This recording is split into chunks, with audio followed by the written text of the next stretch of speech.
some lead to roads that wind through the mountains like veins. Others take you into fields past Jimson weed and last season's corn, where raccoons forage for grains as yellow as sun. Somewhere in the woods beside the cornfield, gone to weeds, a brittle field with patches of color, a deer that left its tracks hides from hunters, its tracks sunk with fear. Somewhere else, where nobody can see its tracks, a heron flies out from a creek into the air. And we keep walking, looking up and looking down, watching the heron fly away, and watching how a fox could be here and gone before our feet kick the dirt from the parking lot, past the white glaze to the red glaze trail, where somebody tied a pink ribbon to a tree. Now I know those pink ribbons that you see out in the woods don't have anything to do with breast cancer, but that hike was the day before my big surgery. Chemo rash.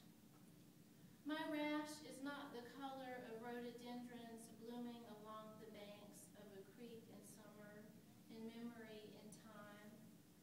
It is not the color of that sunset bleeding through pines right now. It is more the pink of a mushroom, I think, pale, tinged with yellow and tiny pustules of white, and also the color of a flower that has not yet evolved, but is struggling with its genes, unseen, caught up in dead leaves and damp soil as it weighs the options of being as pretty as an orchid or blending into the forest floor.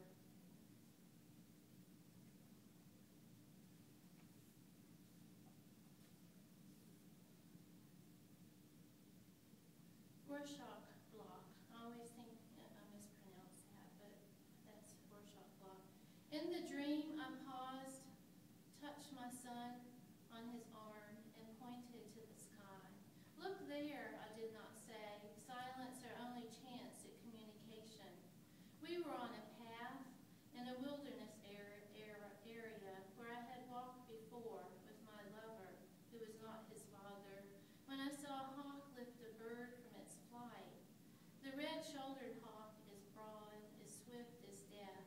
The sky was blue in the dream as in life, the hawk silhouetted with its prey, feathers spilling ink on sky like a Rorschach block that I studied from the ground, feet planted next to my son's. I am not sure he looked for more than a second. What was poetry to me, more of an assault to him. How do you tell a child that this is the way to die, snatched in mid-flight?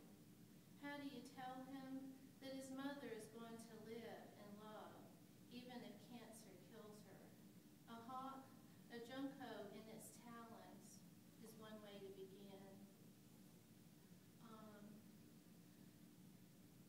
Fever.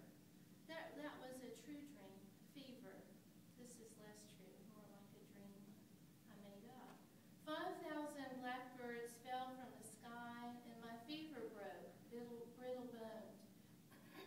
Gray snow clouds gathered, ice on my brow. I raised my head higher.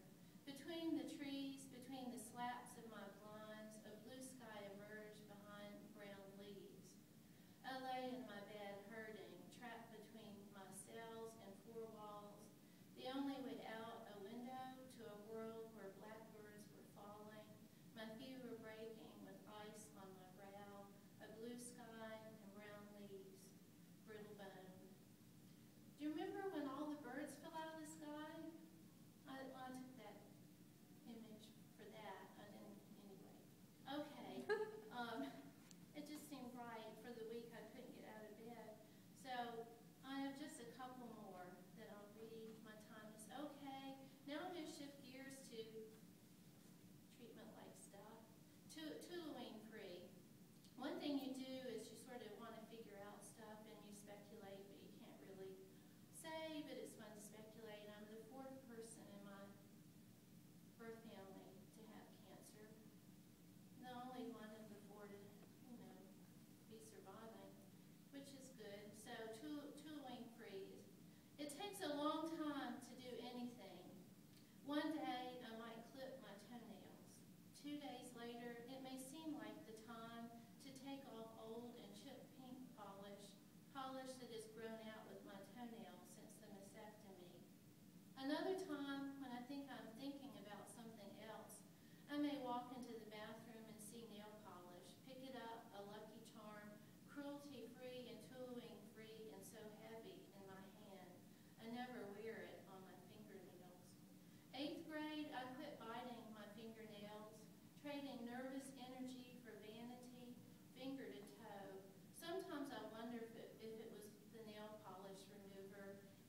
My hands are sometimes still, my feet on the recliner moving with a beat.